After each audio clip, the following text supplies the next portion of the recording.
So here we have a Polaris Xplorer, 1995, two-stroke 400, and it's all chain driven. We have a slight problem where on the trail my rear chain fell off, so we are going to replace the rear chain.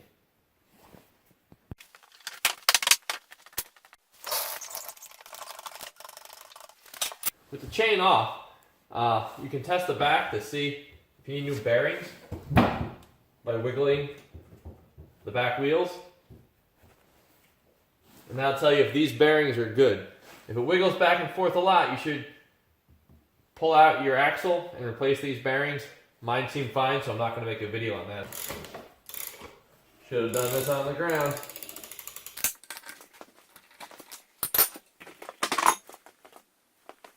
Alright, we got the wheel off.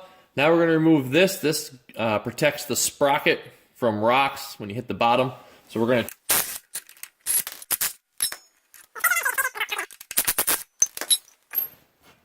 and then we can remove the actual sprocket right here.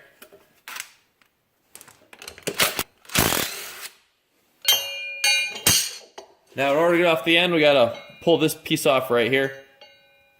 You just remove this dust cover. We're gonna reshoot that. So first we're gonna take a screwdriver, pop off the dust cover.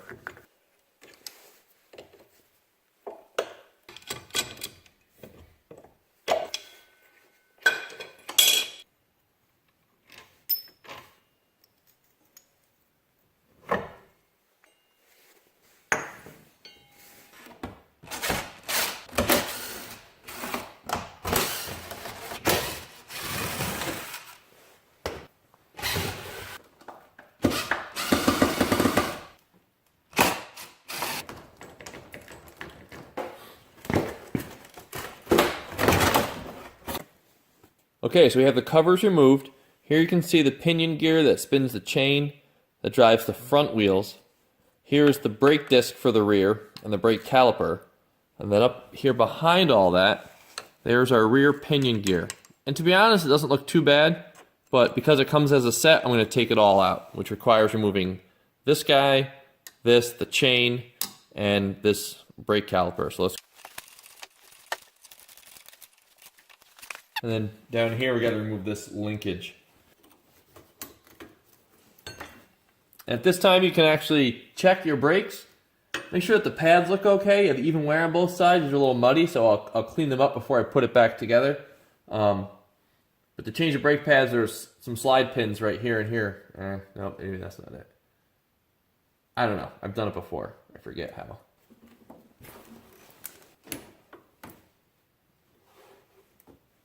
Check your brake rotor. Make sure that looks smooth, and again, I'm going to clean this up before I put it back on.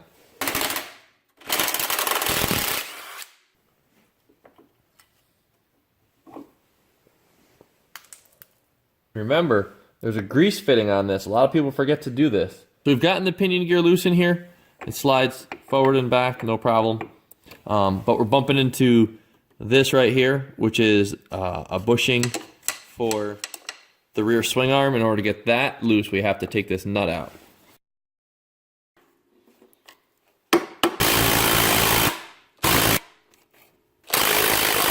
Well, that's not working. As it turns out, this bolt has a nut back here. So what I ended up doing was taking this wrench, and for future reference, there it is.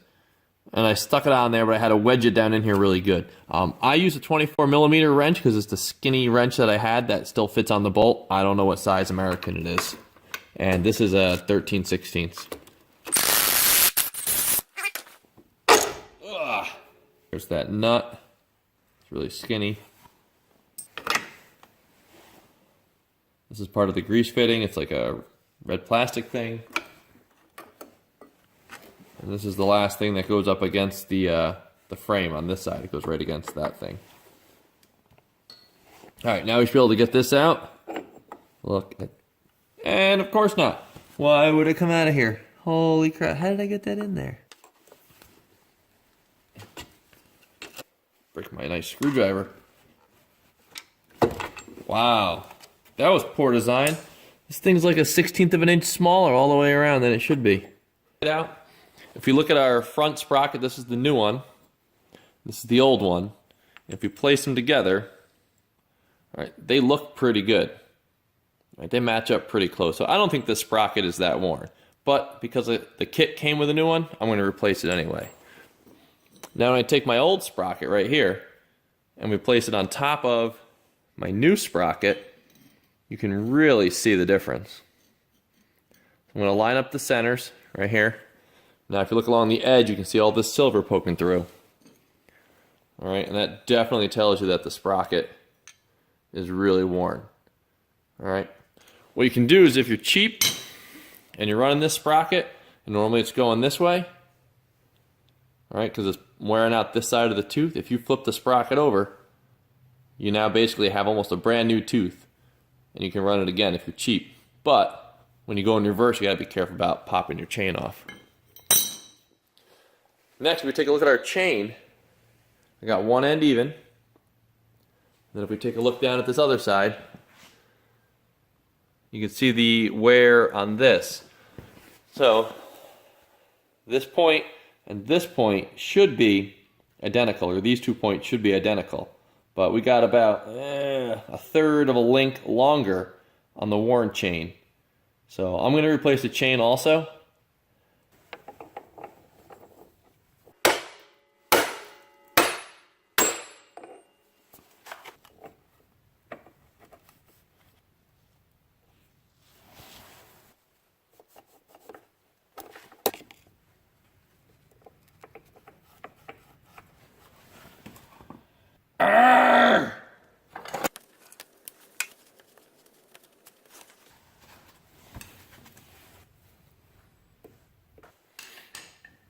Woo! That was fun. Right here we have a grease fitting. Make sure you apply grease to this when you're done. So the first thing we're going to do is we're going to install this plate. Next comes this orange thing which has grooves for grease. I cleaned it out so it's ready for fresh grease. I have to install this washer and then get this little skinny nut to also fit down in here. I'm gonna put this big 24mm wrench in here. That's not doing much of anything. This bolt is actually 22mm, not a 24, so I ended up stripping it out and rounding it over. So I took it to the grinder and made it hexagonal again. And let's continue putting it together.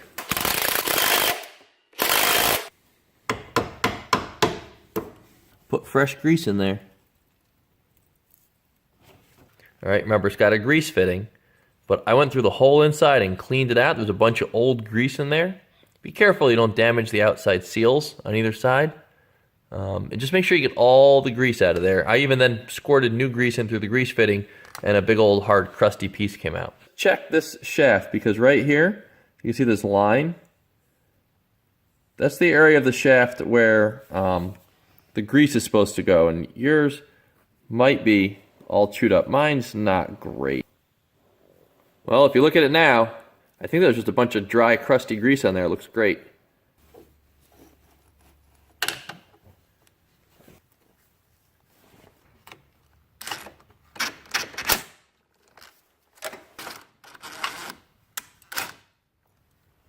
Son of a gun, wrong direction! Ah!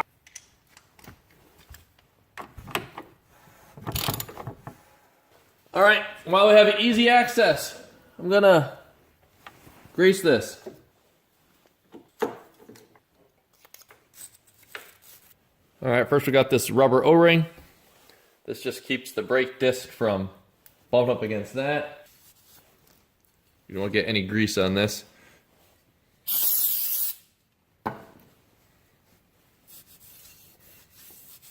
This flange faces in. It's a spot of grease. Damn it! Another O-ring. I don't even know, mine might be broken because it's not whole, but that goes on there to keep this from sliding off. Your pinion goes next to your little trick to keep that from moving. You stick a screwdriver or something in there. Damn it.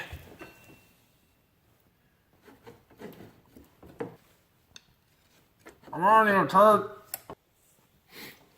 Okay, what I think has to happen is you have to remove this first, then you can slide that forward a little tiny bit, and then that should give me any, because it's a bump in the frame. Let's see. Oh my gosh, I've been fighting this thing for 10 minutes. Installation of the sprockets is just the reverse of taking them off. Doesn't matter which way this goes. What does matter is you have double holes, and the outside hole is going to be used for the bash guard. So to attach the sprocket to the axle, use the single holes. Even though I use my impact, I still like to go back with a socket and just make sure that they're all snug. Alright, this is going to be offset in the next set of holes. That's going to get a bolt, a spacer, and a nut. We'll put a bolt through here, put a spacer on it, and then just put that on there loosely. Hub back on. Rotate that around. Alright, first up big washer, next up little washer, and then your castle nut, because it looks like a castle. Woo! Always make sure to use a brand new cotter pin when you put stuff back together.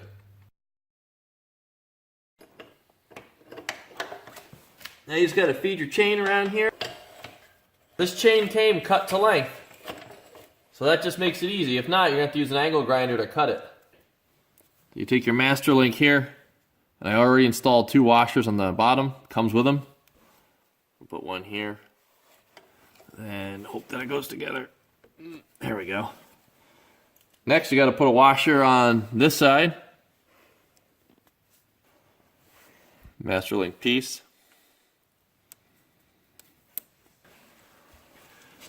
Now, it's a good idea to install this in such a way that as it's traveling and for this to go forward, it's going to be going this way, that if it gets bumped, it won't pop off. If I... Damn it.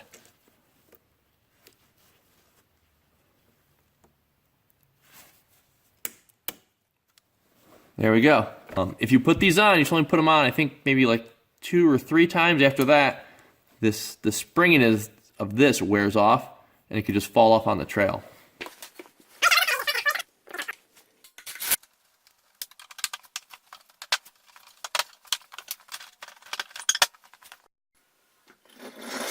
Before you go out riding, make sure that you tighten your chain, and that can be done by watching my chain tightening video.